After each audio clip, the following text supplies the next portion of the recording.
Hey, what up everybody? Lyndon Alvarez here for Buddy Effects on behalf of VideoHive.net, and I want to personally thank y'all for purchasing and or checking out Typographic Portfolio. So, thank you. Let's go ahead and get started. In here you have your comps folder, which houses all of your comps, your still or your solids that make up a lot of the animations inside of these various comps, and your stills. I have some social icons in here. I have 6 actually. I believe I use YouTube, Facebook, and Twitter, but there's also an RSS, a Flickr, and a delicious one, an icon. If you need any other icons for this project file, just shoot me an email and I'll hop right on that and get you all set up. But yeah, those are just to get you started, the most popular ones I think. So let's just go ahead and browse through the comps. Over here you have your company name, which is your basically lead intro for your name the first time it's shown, and then your final logo, which is going to be pretty much your company name unless you want to throw a logo in there, and that'll be housed at the end. Then you have your about list, your footage for your first portfolio piece, footage for your second, third, pretty self-explanatory. Here's the main comp, which is the first comp that's open. But it's all on a list, and you can just go through there and figure it out. And then over here, these are basically all the elements that are 3D. We have the Twitter, YouTube, Facebook, follow us, hello, which is right here, an arrow which animates later, and I think, yeah, Father said follow us, so oh yeah, portfolio. So pretty much those are those. And that was annoying. Circles, stripes, solid stills. And basically, yeah, that's pretty much it. So let's go ahead and dive a little bit farther into this. Now, if you scroll over the timeline, hit the tilde key, which is above the tab key. Basically, you have it looks a little scary to someone that's not as good at After Effects. But don't worry, as you can see, it's broken up into chunks, and we'll be able to push right along through this. And everything is organized really well and color coordinated. And you can unshy, and you'll see even more layers. But I just shied those because a lot of times you don't necessarily need to worry about those. But we start with our grain. That's the top layer. So now when you're editing this, I recommend turning this off. Also, you have your camera controls, 3D controller. Go ahead and select that in the effects panel. It'll be on the edit mode. You can turn this on, and basically that'll turn all your 3D text into a 2D layer so you can preview a lot faster. And of course, you want to go ahead and select Draft 3D so the lights that are in the scene, don't render on the layers and cause longer rendering time, so you're previewing faster. Now, something I want to point out: if you're ever making a template, or you're making your own project file and it has multiple layers in it's going in sequence, notice how I have these broken up in chunks and I don't let them run through. If I was to let all of these, like especially these 3D layers, run through, even though I might have animated the camera to where they go off screen, just because you can't see them on screen doesn't mean you're using up CPU and RAM to render those effects. So that's why I recommend that. Let's say the animation stops right over here and you have this layer sticking out. So you have 2 layers sticking out. You can select them both. Hold Alt, I believe it's Command for Mac, or the word Apple key, and then you press the end bracket, and then that's just going to bring it to where it needs to be. That's 1 frame off, page down. Actually, there's a few frames off. There we go. But yeah, that's just to ensure that everything is in line and you're not rendering an extremely long time, because after a while doing a sequence it can get pretty crowded. So as I mentioned, we have the grain, and that just adds a grain over the whole entire footage to sort of help blend everything together. You have your camera controls for 1 and 2, and that animates the position for the camera, steady amount. And then you have your camera, you have your ambient light, and you have your light 1 and light 2. You can see they're orange. Light 1 ends around 20 seconds, light 2 kicks in. You don't necessarily have to worry about these. They're already positioned well, so everything's lit pretty cool. And most of the layers ignore the light except for the 3D ones, because I wanted to give them more depth so they weren't as flat and stagnant. Actually, I am using a plugin, 3D Extrude, but you do not need this plugin to operate the file. It can stay 100% After Effects with no third-party plugins. However, if you go to auscripts.com, you can actually download it for free for, I believe it's around 7 days or so. It's the full script for you to utilize, no holdbacks except the 7 days, and after that It's only $30, which is a freaking awesome deal. I mean, if you ever try to create 3D text and After Effects can get very cumbersome, this just gets all that extra legwork out the way and makes it a lot easier for you to just get started, start animating. Plus, it gives you a lot more control, awesome center positioning for reflections, and some cool, just, man, it's freaking awesome. It's in depth. I don't know the half of it, but I'm learning little by little, and it's freaking awesome. So yeah, check that out. So going down, you have your hello.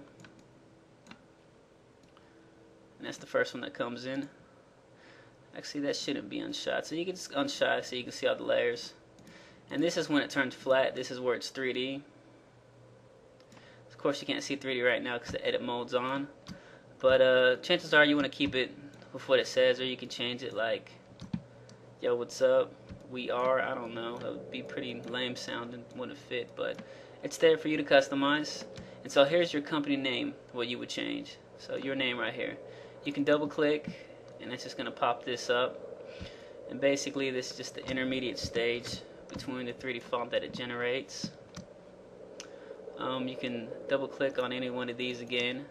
And then now what you'll have is your front layer, which I believe is just like it's basically all the highlights around the edges that give it that 3D depth. And then here's your base layer, and that's where you want to go to change your font. So you can go over there, double click, and write what you want.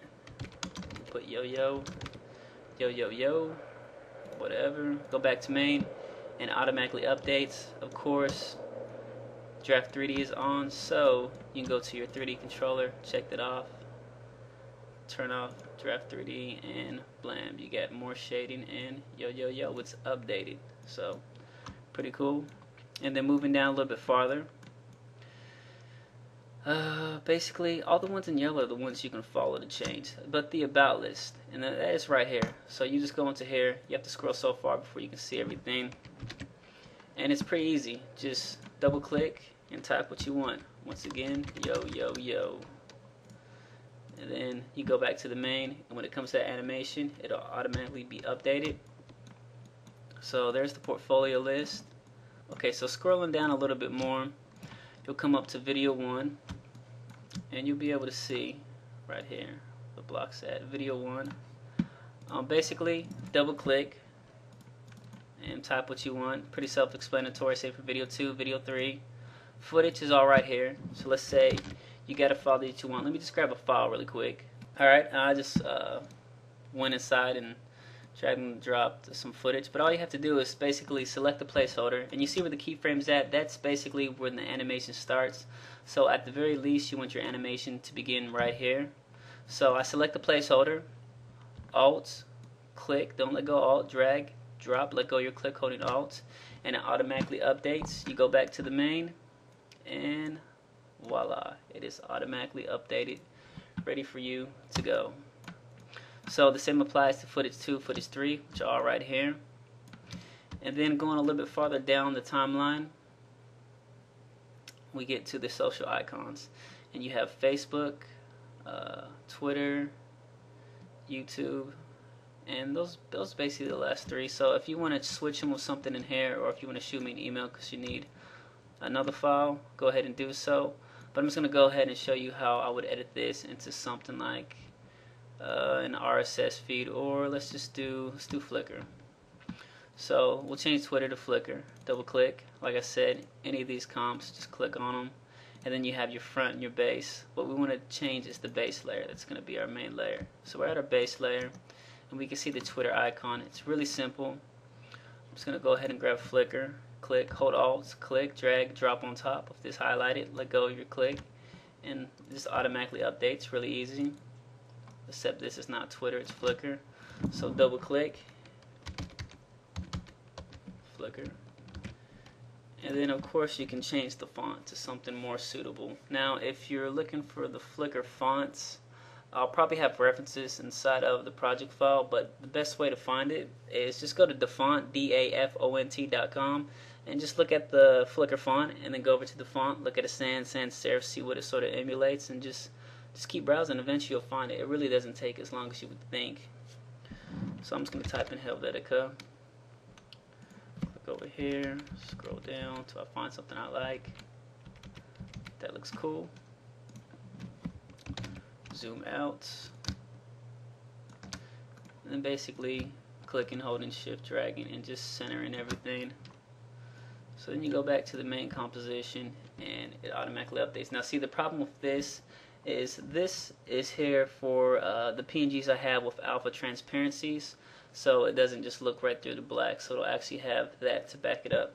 So going back into this one, then just click on any of them again. Actually, never mind, go back one, sorry about that. The first one you go through, and it'll be towards the bottom right here, light gray. Just delete it, go back to the main comp, and you are good to go. Of course, this is not positioned right, so I would want to go back in here and fix this. So what we're going to do is just click and follow back to the base layer.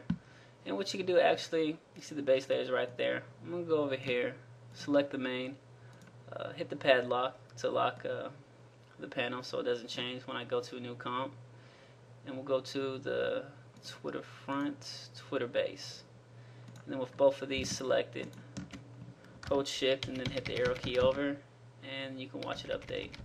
Of course, you can turn Draft 3D on too to make this go faster. But yeah, once you do that, you find a font that you like and you get it positioned well. Let's give it a quick run preview. And there it is. Pretty straightforward, very easy. Most of the hard work was done for you. All you have to do is just alter and put in your own information with what you want. So you can see right here, youtube.com/your company, and right here it's wrong. It says Twitter. Go to the Twitter, double click,